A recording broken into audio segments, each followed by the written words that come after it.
I did a Star Wars cartoon, so even I get hate from Star Wars fans when I'm like, look, dog, you're just mad the franchise isn't aging with you. Right. But that ain't how it works. The first one was for fucking kids. Right. Yep. The second 3 were for different fucking kids. And this one is for kids. You just pissed off that Han Solo gave the fucking Millennium Falcon to a girl. Yeah. That's it.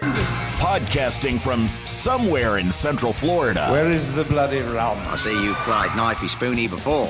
Let's drink some rum. Rum is the power, rum is the key, rum is the thing that will set us free.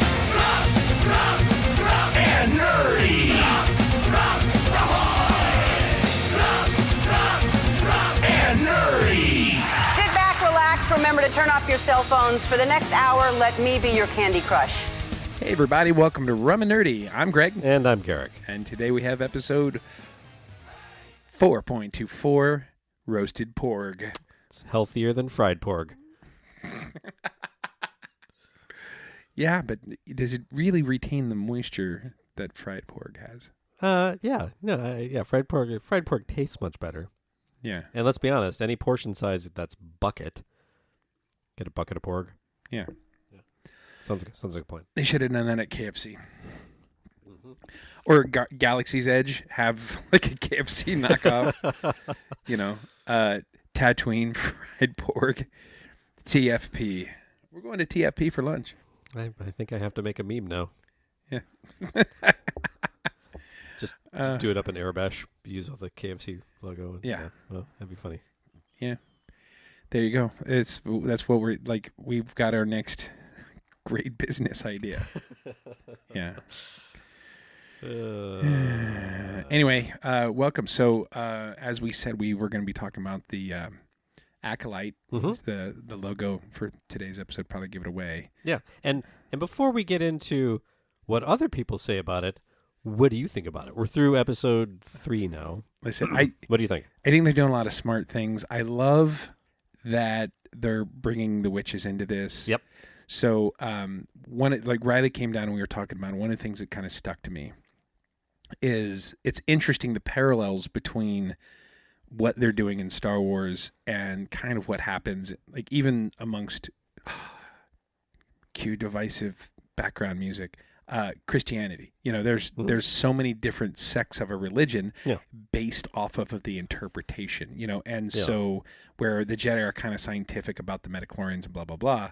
The witches really kind of, this is a religion, and it's not this cut and dry. It really ties back to their spirituality in regards to the Force as this thing in the universe. Yeah. Now this series takes place how long before the Skywalker saga? At least I think it's 100 years before Phantom Menace. 100 years before Phantom Menace. So it's decently in the past. One of the things that I really enjoyed about it is it's subtly older. Like if you look at the art direction, the ships, just it feels older. They did a really good job of it. It doesn't feel like you just dropped into the Star Wars universe. You feel like you dropped into an older version of that universe, and I think that's really hard to pull off, and I think they did it. Yeah, which is interesting. Between costumes, ships, props, all that stuff, like did a really good job. Well, and I was really kind of curious. So I only watched it the once, but I'm kind of curious. When you look at the group of women, because so for everybody, this is a flashback of what happened. If you've been watching, well, God, we should really kind of get into it. Should we talk about back up and just talk about the first 3 episodes instead of just this episode? Yeah. Oh God, yeah. Because I've got some we're 3 episodes in. Yeah. 2 weeks. Should we spoiler alert? Do we care? Yeah. Fuck spoiler alert. spoiler alert. Spoiler alert. Spoiler alert. Okay, you've been warned, so no bitching. Okay, so here we are, 3 episodes in. The basic premise of this: 100 years beforehand, there is a murder take place, and it's what's her name, Moss, Carrie Ann Moss. Carrie Moss, yeah. and which I was kind of disappointed from Matrix fame. Yeah, I was kind of disappointed. Like the first scene, they kill her. I thought she was going to be a little bit more involved. We see her a little bit in the flashback. Maybe we see her more. I don't know. But they right off the bat, pretty significant badass fight thing, kind of interesting in a bar. Well, it was a fun force fight in a bar. Yeah, because you don't usually get sweet Jedi on Jedi action when it comes to fighting. Yeah. So it was or force wielder on force wielder. Yeah, absolutely. So and as it progresses, the general idea is that somebody's been murdered. They go and arrest somebody that like, oh, this is who it is. They're on the same planet and everything else. Turns out it was the twin sister, and we go through and they're trying to figure it out. The twin sister, who what's her name? May, yeah. Osha and May. Yeah. Which they did an amazing job in those first 2 episodes, because you're like, is it a twin sister? Is it that? And there's sort of a little detective thing, and like they did a really good job with the way that story played out. Yeah. And they got to the quick, because let's be honest, the whole thing or the series is about these 2 sisters, so you had to establish that. But in the beginning, you don't know. And it's a streaming series, so it's probably only going to be 8 or 10 episodes when it's all said and done. So you kind of got to get there, so you can tell the story and not just this red herring thing. So they do that. They get there. They are able to verify pretty quickly. Okay, this is the twin sister. We thought she was dead, and then they kind of give some context to things. Sisters don't like each other. One thinks the Jedi are to blame for everything ever wrong, and the other one actually studied to be a Jedi and then dropped out. Yeah. And what's it that her job now is a mechanique or something like that? Yeah, basically it's a human doing an astromech's job. Yeah. And they do some fun nods to it, where they're like, oh yeah, the new law's passed and only droids can do this, like talking about the creation of the astromech. Yeah. But you see them because it's such a dangerous job. Yeah, but you see them doing astromech stuff, and they have like their little tool belts that are filled with all of the R2-D2 astromech tools, and you're like, oh, that's awesome. I think is kind of like a techie person. That's an interesting character development thing, where it's like, okay, you're going to use this, and they have. They've already used this. Like, oh, she's very mechanically inclined, and this has helped get her out of trouble or solve problems, and so on and so forth. So, and it creates some more disparity in the personality traits between the 2 sisters. Gets to see episode 3, and it's a flashback talking about the whole thing. And we're just catching you up. So this is there's a coven of force wielding witches. Now, what I'm curious is this like? Are these the Night Sisters or the witches of Dathomir? Now, most of them, not all of them, most of them have the little spiky horns like Maul. Some of them do. Yeah. There's a significant number of them in that coven. Not the leader. The leader is not have those little horns, but the apparent partner of the sisters does. So kind of interesting. But I don't remember them referring to themselves as Night Sisters, just rather as of a coven. They are. They're not specifically the Night Sisters of Death. Well, they could be the Night Sisters, or what came before, or the Night Sisters' origin. And that's one of the reasons why, I get annoyed when people start talking like, well, that's not how this works, or this isn't how that should be portrayed. It's like, no. We're leading up to everything that we know in the current timeline. So. And this is where we get to the stupid, right? Yeah, a little bit. This show is being torn apart by quote-unquote fans. And what do we say here at Rum and Nerdy, Garrick? Fans are the things destroying Star Wars? Yeah, we're part about absolutely. So, a blanket statement, I love the show. It's really good. You should absolutely be watching it. I'm excited to see where it goes next. Yeah. There's some really cool shit that they're doing. 2, they're legitimately bringing some of the things from Star Wars Legends. They're bringing it into television canon. So I mean, there's some really interesting stuff that's going on. I'm excited for this show. It's really great. You should be watching it. It's interesting how so many people that some of the things, the complaints that I'm hearing, oh, that's not the way it works. Oh, this is just completely retconning and getting rid of the whole thing of the force itself brought about Anakin Skywalker. And What? I don't. Why? Why? Well, because in their mind, if every Force wielder can just create a baby with the Force, then that.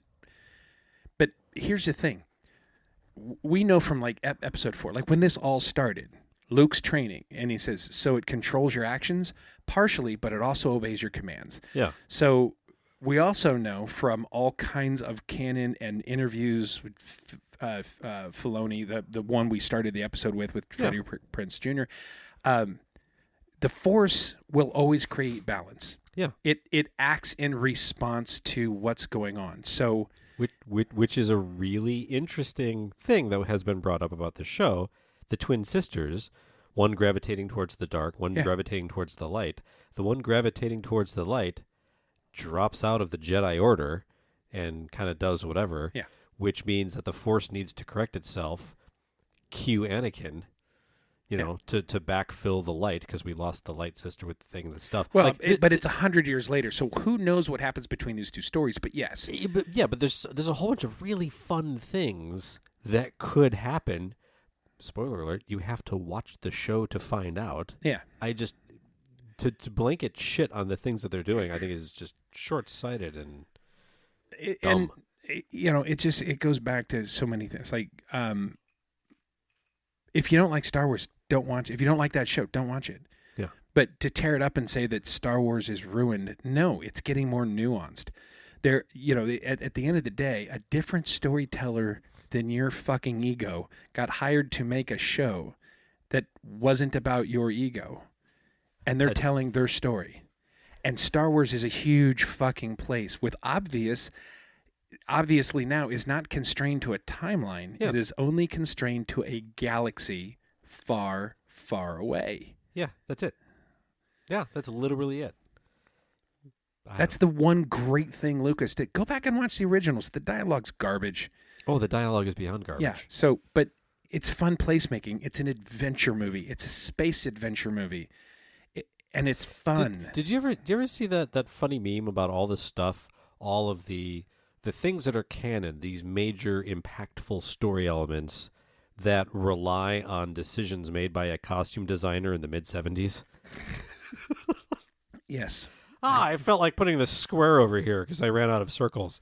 And now they're like, oh, yeah, those squares mean... Blah, blah, blah, blah, blah, blah. Yeah. Yeah, it's like, you put lozenge packets on your lapel, and now that's your ranking insignia. Yeah, like the data cylinders, like that's how they came about.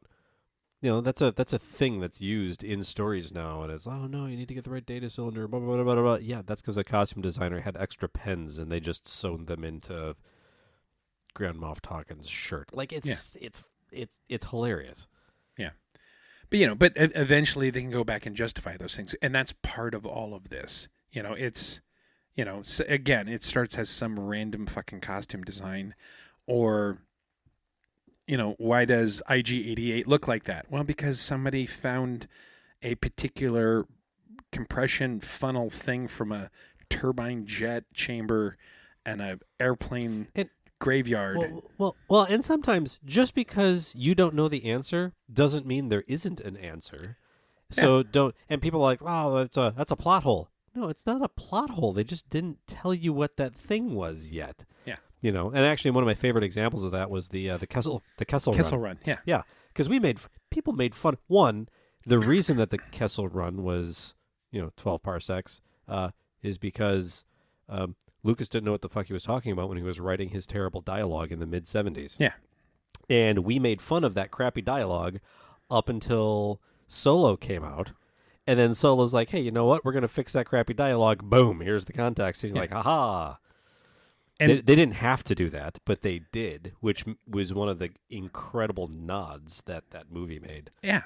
And all of these things, just remember how I was completely beside myself that they'd made the Falcon pretty, but then they fucked it up in that movie. Even beyond that, the thing that I remember most, and it's almost like we had it recorded somewhere. Yeah, Tyler, this is something you should go back and look up. One of the episodes before then, you were really upset about how they filled in the prongs on the front of the Falcon. You're like, that's not what it was supposed to be, and blah, blah, blah, and it's actually a cargo ship, and how... I'm like, dude, you haven't seen the movie. Back off. That was your one blip. I think for the tenure of our friendship, that is the one toxic fan blip that I heard you mention. It's like, you haven't seen the movie yet. I bet you it'll be explained. And sure as shit, the first time you see the Falcon in the movie, Lando's like, oh yeah, I had that specially made. Isn't it cool? And you're like, boom. There you go, man. Okay. I remember like making a little mic drop thing, and I turned to you in the theater like, see? Well, I love that ship. I love that ship too. That ship is my friend. It's not just a ship. Yeah, it was a character. Yeah, they knew. But and that's my point. It's like, did I hate the show for it? Did I before it ever came out? Was I like, oh, this is terrible, they're ruining it? And no, I was like, I don't like. Why would you fuck with it? Yeah. And then they explain it. Well, lessons learned. Yes. I didn't mean to let my own little slice of toxicity creep in. That's okay. Just have faith. Have faith that, and that's one thing. That's one thing that you got to hand it to Disney. Their attention to detail, because I think they really did bring their attention to detail to stuff. You've worked with Disney before. They are the most detailed oriented group of humans that have ever created anything. I mean, how many meetings have you been in where you listen to two interior designers talk about the backstory of a doorknob? Well, this is the same shape that appears over here, and you can see that it's reminiscent, blah, blah, and you're like, wow, okay. Yes. Like, you guys are really putting a lot of thought into this. Now the Star Wars universe is bringing that. So just because you don't immediately understand it doesn't mean there wasn't, like, 3 humans who are doing the backstory for that thing that relates to that thing that's brr.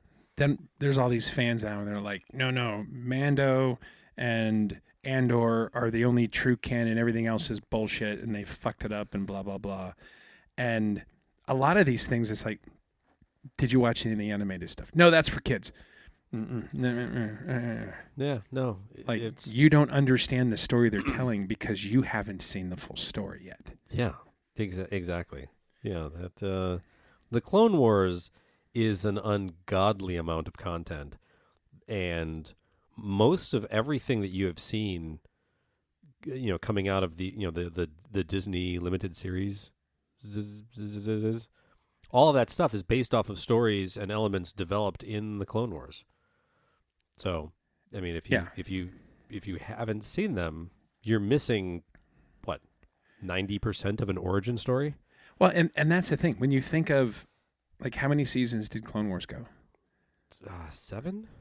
And I think that the last one was partial, but another thing, a gift from the animation gods. They knew they were ending it, so they said, "Hey, we need to close up this story element. We need to leave this thing open ended so we can tell the rest of it later, and we need to set up this thing, and this thing." Yeah. And those story elements are what brought us The Mandalorian and Ahsoka. I mean, they came directly out of that last season. What do you got? You're looking it up there? Well, this is specifically why. So 133 episodes, and these are short episodes, right? 23 minutes. Yeah, I think. so basically half an hour. For television, it's considered a half an hour show. Yeah. So simple math, that's over 60 hours of content, of canon content, over 60 hours of content. Yeah.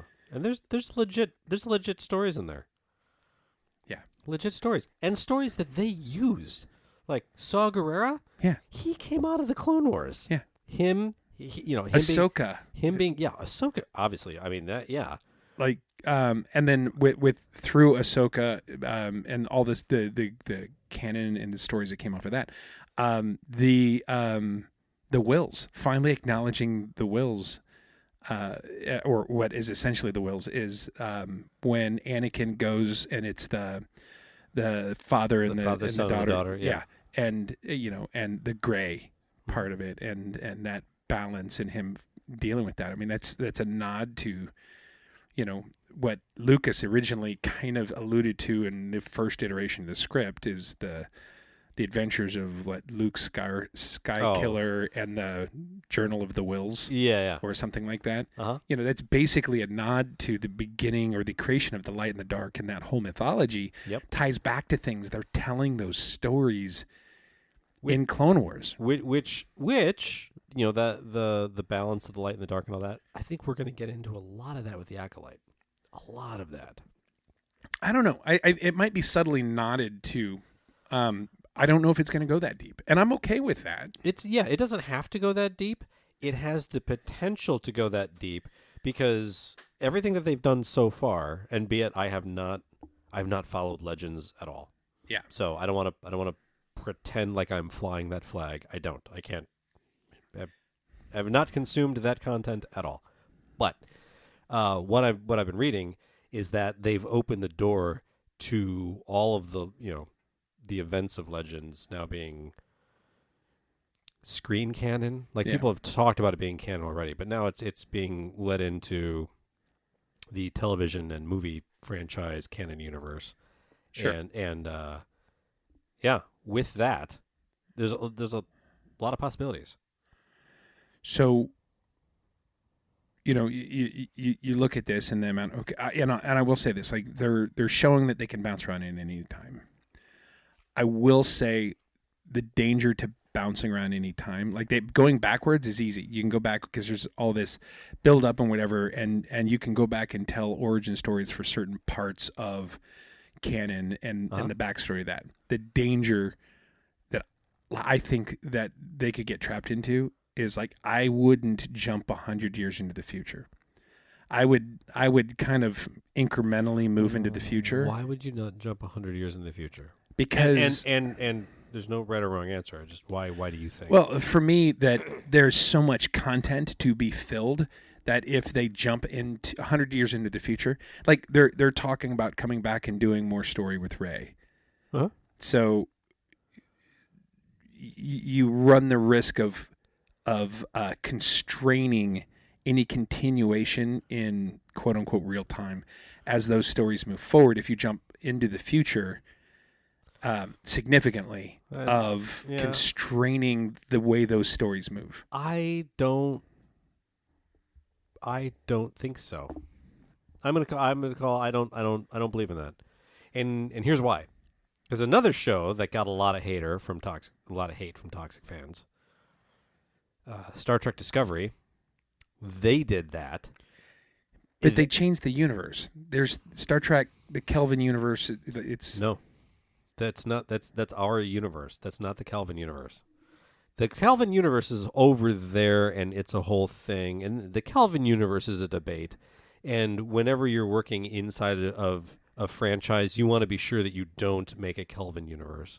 Discovery talked about the Kelvin universe, and they justified it in their show, but they are part of our standard universe. The standard original series, Kirk, Spock, Picard, Deep Space Nine, like they're part of that lineage. I don't know. But they went, 600 years in the future? 500, 800 years in the They went a long distance in the future, and they were able to show a future version of the established Star Trek universe and then have their own really good stories in that distant future, and they left enough space in there. So again, I look at that all, and I say, in my mind, I look at that all, and I go, yeah, it was good content and everything else, but I look at that as a divergent timeline. And I say that because of tying Discovery to Strange New Worlds prior to them jumping and them being tied to Christopher Pike. Uh-huh. And all that, and Strange New Worlds kind of alludes to different things with Kirk coming in and whatever. But I feel like the direction that they're going makes me feel like this is and maybe I'm wrong. I just feel like it's not necessarily a timeline, and because of some of the things they did early on in Discovery, I think that they allude to an alternate timeline because of the events of Michael Burnham and some of the things that she has done. It's, and it's my interpretation of kind of how I remember it. But so. Yeah, no, I acknowledge your interpretation. Here's why it's wrong. No, they very specifically, the only alternate timeline that we have ever experienced in the Star Trek fandom is the Calvin timeline from the movies. The 2009 movie. Yeah. They did 3 of them: Star Trek Into Darkness, Star Trek Beyond, Star Trek The Wonderful, whatever. Yeah. So those 3 movies take place in the Calvin timeline, which they roped into our regular timeline canon in Discovery when they talked about the Time Wars, and they mentioned, oh yeah, the alternate timelines were created and it became a problem, and like the Kelvin universe, and like they made a direct reference to the Kelvin universe. They didn't call it the Kelvin universe. They mentioned the Romulan mining ship had an incident with the USS Calvin or whatever. Like they flat out said that in Discovery, saying, hey, we acknowledge that thing over there happened. We're kind of making it canon, but we're letting everybody know that it's part of our universe as an alternate universe. We're not just ignoring it. And again, which I loved, because they did a really good job of justifying a whole alternate universe. Okay, but I think that punctuates my point too, is that, you can do these blanket things as, oh yeah, we're acknowledging it's an alternate, but for me, you lose a little bit of credibility, and I don't think Star Wars has ever really gone that way. Like, Timothy Zahn wrote some really amazing fucking books after the original Star Wars trilogy. And, there are a lot of people, and me included, that really wanted to see some of that become canon. Han and Leia's kids, the twins, and they just flushed all of it. They At did. the same time, they also kept Thrawn, which came from those stories. And so, you pick and choose, but then you just have to accept that wasn't canon. It wasn't explained as an alternate timeline. It just wasn't canon, and that's fine. But even with Discovery, don't confuse fan fiction with canon. I'm not. I'm just, it's like, it was sanctioned books. It wasn't that wasn't fan fiction. That was sanctioned books. So it is a little bit different. And now there are other books that are canon, that are introduced as these books are canon. So you're picking and choosing, and those are the early days of Star Wars. Yeah. So at some point you've got to say, no, we're going to coalesce and we're going to move forward. Also pre-Phantom Menace, I might add. Absolutely. So, but my point to all this is the danger of jumping in the future is, if we as a society made Star Trek shows for the next 100 years, God willing, we will. At some point, we're going to have to catch up and explain the burn. Like, that's going to have to be part of like, if it's all canon, it's going to... Well, they did explain the burn. No, I know, but at some point, we're going to have to live that. Live the burn. Okay. Yeah, we're going to have to live through... Which I think would be an awesome fucking series, and living it might. through the burn. It might. But again, back to my original comment. Yeah. The risk of jumping 100, 200, 300, 500, 1,000 years in the future is you are dictating a destination. It's easier to go back and explain things than jumping forward and dictating a destination and staying in canon. Easier, yes. Impossible, no. And I didn't say you can't do it. I said it's risky. You said it's risky, but yeah, you said it's risky. I don't know if it is. Look at the entire Clone Wars series that we just got done arguing was, the best piece of Star Wars content. Sure. The entire Clone Wars series is based off of, get this, Lucas's shitty dialogue from the first movie. You fought with my father in the Clone Wars? Yeah. Yeah. What the hell's that? Sounds cool. I'm not arguing that, but Boom! but that was interstitial. That's easy to go back and create information explaining a period of time that you've already kind of set up.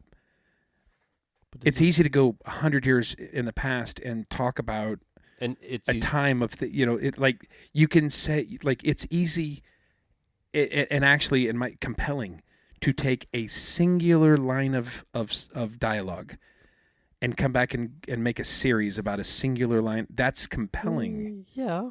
Like when they did Diagon Alley as an LBE, when they did Diagon Alley at Universal. Yeah.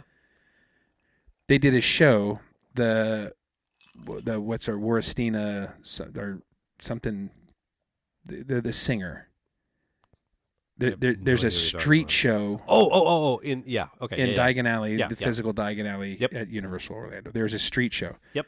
Completely based on the fact that Mama Weasley really liked listening to this woman sing. Mm-hmm. And they took that singular line.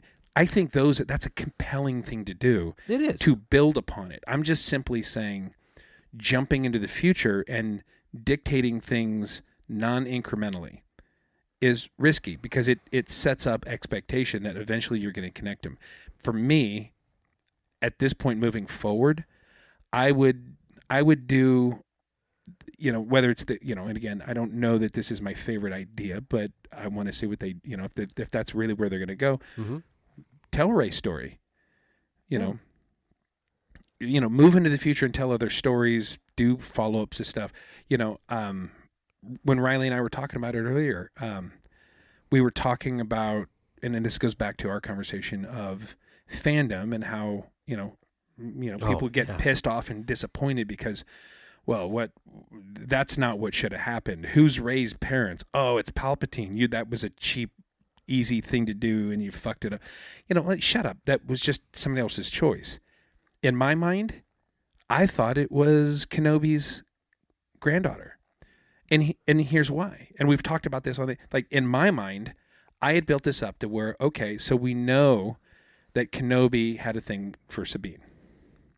No. Not Sabine. Not Sabine. The ruler of Mandalore. Yeah. What the hell is her name? Satine. So they had a thing. Mm-hmm. And it wasn't like hey, we're going to do an episode about this and then move on.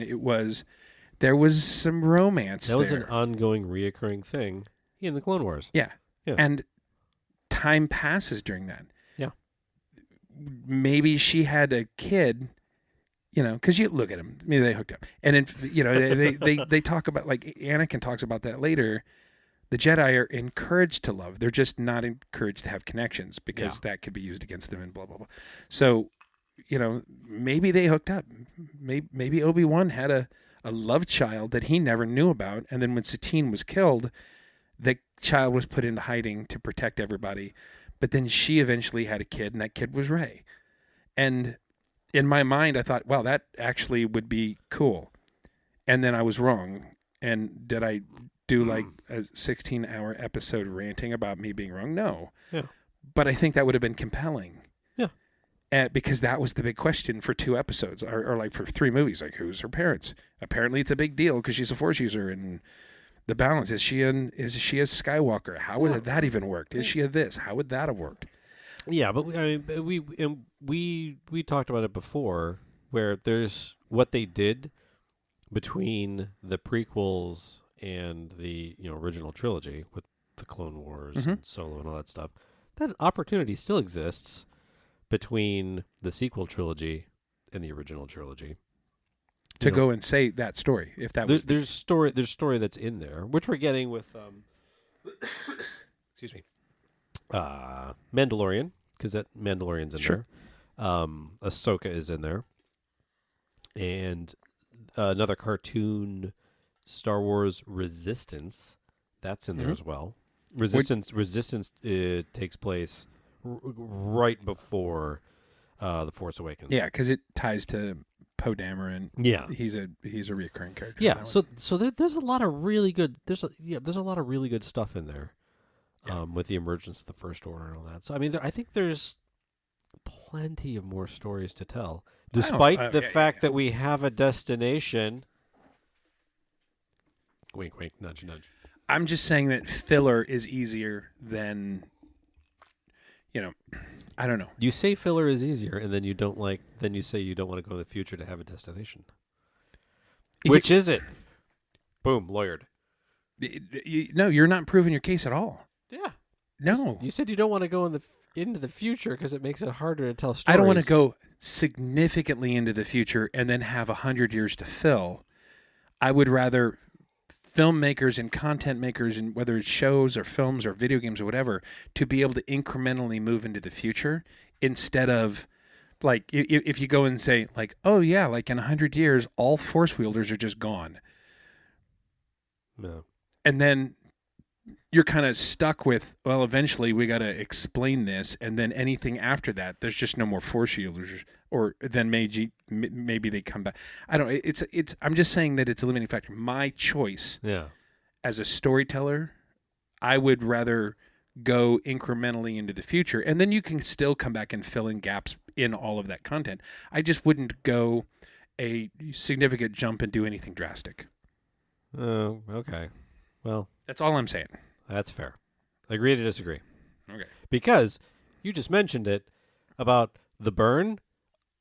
I've been thinking about a show about The Burn in my head this whole time. How fucking amazing would that be?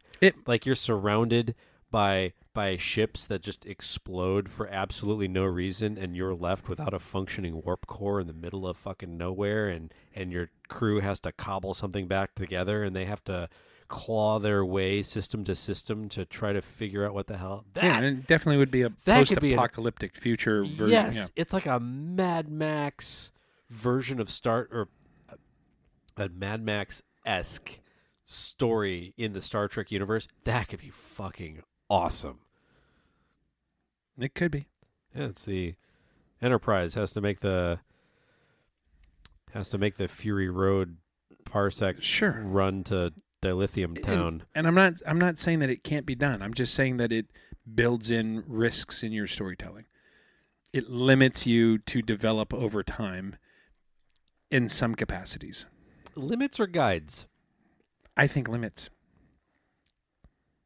I think it's because again, we've established that Star Wars as a universe is a place where many different people can come in and tell a lot of different stories, and ultimately, you, instead of reacting to canon unfolding, you are very specifically pointing to a future where it locks in. Okay. To something. Anyway, moving on from this. Yeah, no, we've spent almost 40 minutes bitching about bitching. Well, I'm not going to bitch about something. I'm going to talk about this Lego event I went to last week. Nerd. Yeah, totally. So this was the, I don't know, was it Brick something or other? It was at Deezerland. Oh, really? So I haven't been to Deezerland in a while. They have completely redone the building again. Really? Yeah, so you know when you is the Mad Max Interceptor still there? Yeah, I think. But it's all like when you walk in the main front doors. Yeah. Where there used to be like that lobby and there was a little sushi place and then the skywalk thing that you'd clip, like all of that's gone. Really? So you come in and there's 2 rows of cars with a red carpet and thing, and you like that is the entrance to the main car museum. As you walk forward, you enter into that. So there's some cars just open and then if you go down that right side, there's the James Bond exhibit there on the right. Yeah. But that wedge to your right is now that mini bowling that is like all the rage. Yeah. That's all there. And on the left, it used to be like all these little vendors, artisans and stuff. All of that's gone. And now that's this whole other thing. Interesting. So, and then if you go to the right, down by where Gods and Monsters was, there is a big area space that they are using specifically for event space. And that's where this was. Interesting. Okay. Well, that's cool. I have to go down and check it out. Yeah. So $25 at the door, $20 if you buy it in advance. And I saw it all on Instagram, kept telling me, you got to go to this, you got to go to this. And it's a Lego event. You absolutely have to go to it. Yeah, but it was like Firefighter Brian. Uh-huh. He had gone to the event. It was in Kissimmee a year ago. He was there a year ago. Okay. You're looking over there going, oh, shit, we never drank rum. No. Should we drink a rum real fast? I'm okay skipping it. Okay. Today we're 40 minutes in. Welcome to Rum and Coke. Welcome to nerdy and Coke. Yeah. Nerdy and Coke, So anyway, so it's really interesting. You go in, and they have like right inside the door, there's these companies that set up mocks. Mock is my own creation. I own a few. The Lego, your birthday gift this year. That's basically that. Yeah. So they've got tables set up that are already like the instructions and all of the parts pulled. And one of those was the Rick's time portal gun. Yeah, which looked awesome. Yeah, and it was like $80 or something like that. And it's a bag of parts, and you just build it. That's not bad. And then they had different like Mario heads and busts and different things that you can. But there's that, and then the middle section was all just people displaying shit they built, and it was really pretty cool. A lot of really kind of good talent when it comes to what some of them have built. But it's interesting because you get to the back, and it's just back to the right was all it was people selling old sets in the box, and just like the resellers that buy them at like estate sales or whatever. Yeah. And we were heading back, and there was a pass through, and I come to this booth. In this booth was the Klingon Assault Group. So the 501st? Yeah. This is a Star Trek version of the 501st. Nice. And they're all these Klingon groups, and they do. I got this little pamphlet. Taking over the planet, everything's better with Klingons.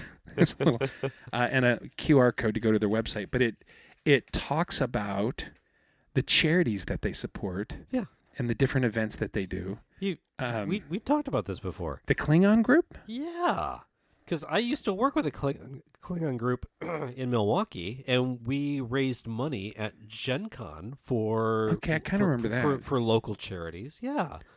When I met James Doohan, dressed as a Romulan in a Klingon jail, that a thing? Yeah. Oh.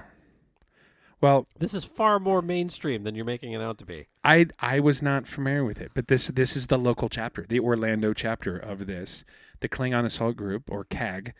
It's an international not-for-profit Star Trek fan organization that focuses on the Klingons and their empire. We explore Klingons' way of life through costuming, role-playing, prop building, language learning, and more.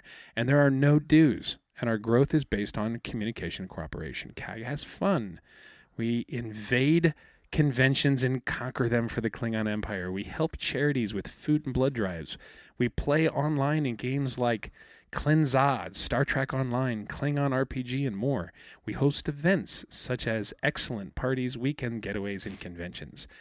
And I say we invent a rivalry charity organization based around the Federation, and then we fight their charity organization. Now, we got to do something more than just do Federation. That's easy. We got to do something... Emerald Chain? Yeah, something like that. What are those the blue guys with the little antenna guys? Endorians? Yeah, we need to be... Something like, but you're pacifists. Yeah, we're going to kill you. The Endorians? No, I'm just saying, in general. Anyway, so they gave me a keychain. You wanted to create a warring faction to fight another warring faction. Yeah. Well, that's a cool keychain. Yeah, so this little keychain. Yeah. And then they gave me their business card, and this is for the Phoenix Rising, which is their card, and I love that the Central Florida group is Phoenix Rising. Yeah, because there's another thing here. With a similar name. Anyway, $2 off Quiznos subs. What? Weird. Don't be weird. Anyway, so the guy that runs the organization got his card, and I'm like, you guys have to come be on the podcast. Absolutely. So this is one takeaway. I want them to be on the podcast and come and visit. That would be cool as hell. The other thing is that there is, apparently it's a national group of stores. It's called Bricks and Minifigs. They've opened one here in Orlando last month, and they're opening another one in July in Mount Dora. So I have, for the Mount Dora one, for going and checking in, I got a gift certificate for a free minifigure when I go to this. Well, that's awesome. But that's on the 29th of July, I think. And I'd like to contact them and see if we can kind of help promote them. Yeah, that'd be fun. And do some stuff with that. But we haven't done an away record in a while, although next week we're going to do one. Yeah. Well, not for now. Next week's episode. We will record late next week for the following week's episode for the Rum and Nerdy of the Weekend. Yeah. Which we should update a little bit too. But anyway, so some really, really fun stuff. There was some really, really good, like they have a set for the Batwing and for one of the Batmobiles. Yep. And one of the pictures was a guy building the Batcave around it. Oh, really? Huge set, really cool. Some Lord of the Rings fan built sets for Helm's Deep, and some really, really good stuff going on there. But I've seen online pictures from some of these Lego sets, and they're insane. Yeah, it was a fun event. You've probably seen somebody did one of Mos Eisley with a Falcon taken off out of Yeah, the yeah. thing and then fully built out, and there was a great one of Hoth, like the Hoth base. Why do they call it Hoth? Why do they call it Colt? Anyway, yeah, lots of good stuff. It didn't take long. It wasn't like a long. There was a lot of activities that you really wanted to nerd out on Lego. There were people from the show Lego Masters, and they were doing some talks and some other things, some Q&As about what's their favorite sets and different things. And it was loud. You could hear them in the background, but that's not really my thing to go and. Oh, the talks? Yeah. The only time I've ever gone to the talks at a convention or a trade show, anything like that, is usually when one of my friends is speaking. Yeah. And it's like, hey, I need the audience, I need question seaters in the audience, or you just go there to make fun of them. Or and it's if I went to like Comic-Con, San Diego Comic-Con, right? That would be one where, you got like, here's a panel of the cast from Avengers. Yeah, I'm going to fucking go to that. At the same time, I don't know if I would. There's like 1,500 people waiting for a 300. Like, I'm not going to wait in line for 6 hours to go in and do that. But to be in there when they're doing like, when Disney's doing like, here's the trailers for all the things we're releasing the next year. And, like D23? Yeah, like, well, they do them at Comic-Con too, where they just like line them up and go like, hey, we're just going to sneak these out. That would be fun. But it would be fun if I'd be like, and I'm like, oh, spend an extra $100 to guarantee that I'm like in the first 3 rows and I don't have to wait in line. Yeah, here's my money. Because I've got adult money, and what I don't have is patience. Yeah. It's funny how that works out. The older you get, the less patience you have, but then you have money to buy the upgraded thing. Yeah. Now I get. We could probably graph it. Yeah. Right. And that's what we call nerdflation.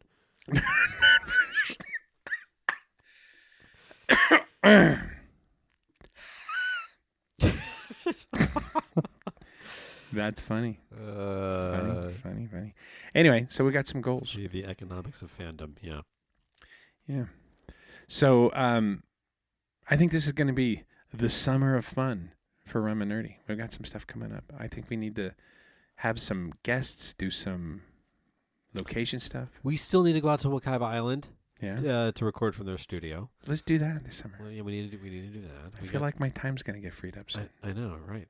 We got to talk to the Florida Rum Society. Yes, we haven't talked to them in a while. Yeah, we have some stuff with them planned, or we had been kicking around some stuff with them. Maikai's getting close. Maikai's getting really close.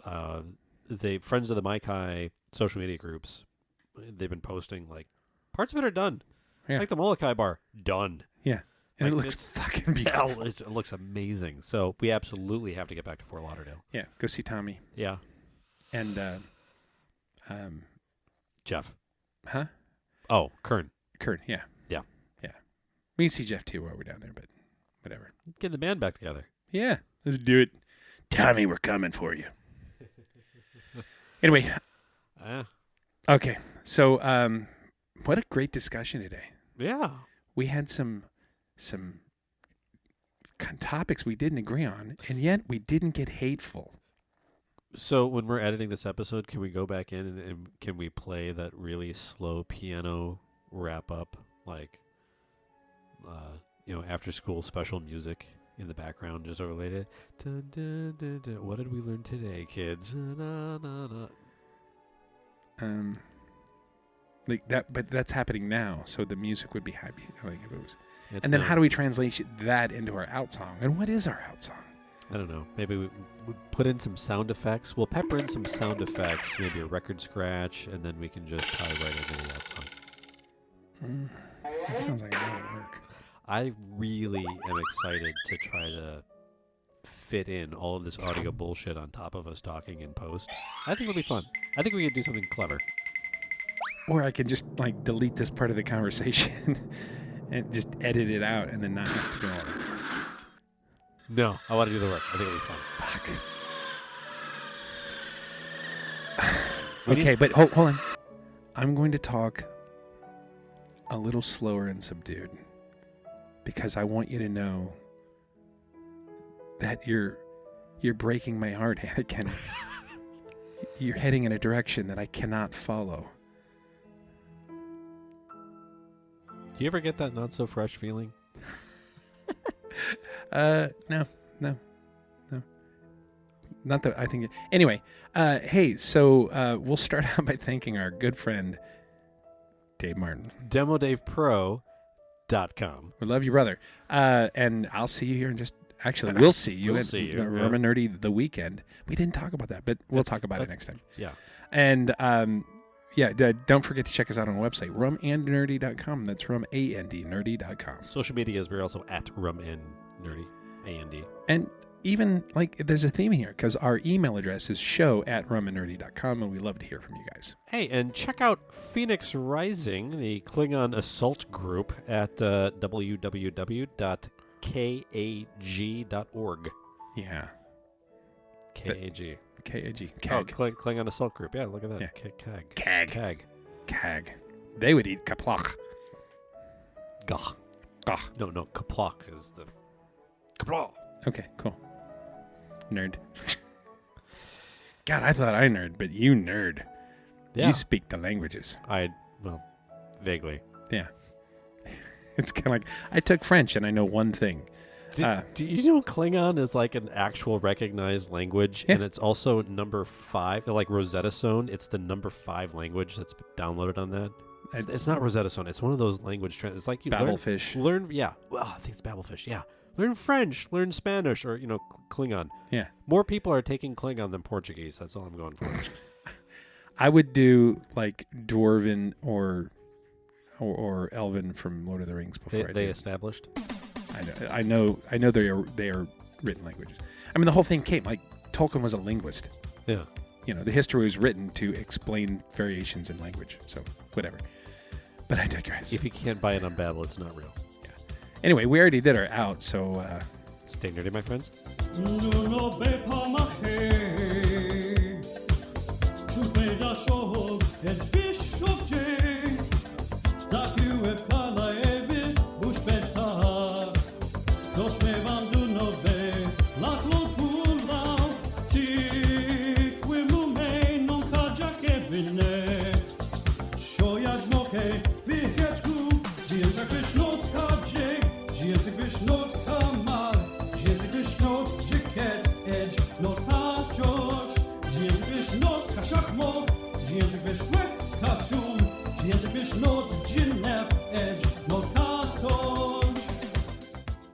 What'll it be, boys? And don't ask for Ractigino. If I have to say we don't carry that one more time. The Klingons. Klingons? Over there and over there. Those are Klingons? All right. You boys have had enough.